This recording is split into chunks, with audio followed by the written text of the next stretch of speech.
రాశికి కొంచెం స్ట్రెస్, చాలా స్ట్రెస్, నిద్ర లేకుండా. సో ఓకే, సో ఇప్పుడు నువ్వు వస్తావురా? వస్తాను.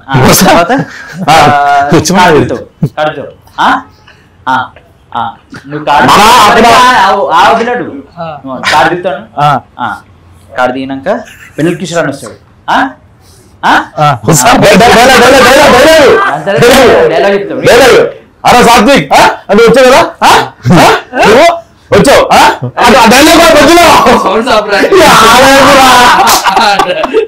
మరి వాళ్ళకి ఎట్లా ఉంటుందా? ఇదంతా మేనేజ్ చేయాలంటే చాలా కష్టమైపోయింది నాకు. ఒక పాయింట్ లో ఫుల్ స్ట్రెస్ అయిపోతుంటే, సీన్లు ఎంత ఉంటుంటే ఏం చేయాలో అర్థం కాకపోతుంటే మేనేజ్ చేసి తీసేసిన మొత్తానికి. డౌట్ వచ్చింది కథ చెప్పినప్పుడు, రాజీ క్యారెక్టర్ నువ్వు చేస్తావు అంటే నాకు భయం వేసింది. అంటే తెలంగాణ స్లాంగ్ ఇది. ఈ సినిమాలో తీసేస్తే డౌట్ వచ్చింది. మా లంచ్కి వెళ్దాం అన్న ఫస్ట్ డే పరిచయం. సరే అని చెప్పి ఎదురుగా ఉండడానికి వెళ్తే నేనే చేపల పులుసు అదే ఫుడ్ పెడితే నేనే బిల్లు కట్టా రోజు.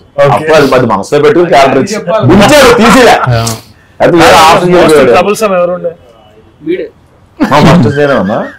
అయితే మిత్రమండలి హిట్ అయినాక నువ్వు ఏమిస్తావు గిఫ్ట్? షర్ట్ తీసుకుంటే మళ్ళీ తీసుకుపోయిన నేను 16th నుంచి ఏ మీడియా ప్రెస్ మీట్ ఎక్కడికి వెళ్ళినా సరే ఈయననే అండి సినిమా డైరెక్టర్, సింగిల్ గా ఉన్నాడు అని చెప్తాను. అరే ఎయిర్పోర్ట్ లో నా బ్యాగ్ బాగలేదని 12,000 మీరు బ్యాగ్ కొని ఇచ్చాడు. నువ్వు సినిమా తీస్తే ప్రెస్ మీట్ చెప్తున్నావు. చెప్తామా నేను, మనము అటు మన వరంగల్ అటైనా మనం పోయినప్పుడు ఇది మన సక్సెస్ మీట్ కి అందరికి చెప్తాను నేను, పిల్లగాడు మంచిగా ఉంటాడు, నల్గొండ పిల్లగాడు సింగిల్ గా ఉన్నాడని చెప్తాను. అప్పుడే వస్తాయి కదా డిఎమ్స్ వస్తాయి కదా, వెళ్ళినప్పుడు రవలాడని పట్టుగా రవలాడలేదండి.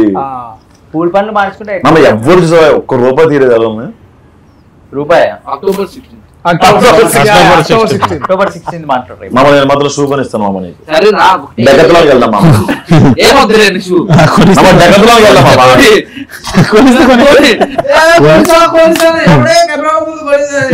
రాజ్ కందుకూరి గారికి, తర్వాత ఈశ్వరంగినేని గారికి నువ్వు ఇది చేస్తా అని చెప్పి అది చేయండి ఏంటిది, లైక్ అంటే సార్ ఇది పక్కా ఇది చేద్దాం సార్ అని అసలు చేయండి ఏంటిది, ఆర్ లేకపోతే వాళ్ళు అడిగింది అని చేస్తా అని చెప్పి నువ్వు చేయండి ఏంటి? ప్రొడ్యూసర్ కి యశ్రంగినేని సార్ నా బ్యానర్ లోగో అడిగిండు, డిజైన్ చేసిన బిగ్ బెన్ లోగో నేనే డిజైన్ చేసిన, దాని ఆఫ్టర్ ఎఫెక్ట్స్ యానిమేషన్ కూడా నేనే చేసిన. అడిగిండు సార్ చేసినాను. నువ్వు కళ్యాణ్ మామ నువ్వు చెప్పాలి, నువ్వు వంశానికి పక్కా అన్న ఇదైతే 100% చేద్దామని నువ్వు నెక్స్ట్ కథ చెప్పుకుని కూర్చోడు అక్కడ. ఆర్టిస్ట్ అని భావించాడు పక్క పెట్టుకునే వాళ్ళని కాదు మామ, ఆర్టిస్ట్లను మాత్రం మాయం చేసాం. అంటే కొంతమంది పాపం వాళ్ళకి ఆబ్లిగేషన్ ఉంటుంది కదా, వాళ్ళు పంపించేస్తున్నాం. ఒకరికి క్లోజప్ వేస్తా అన్న వేయలే.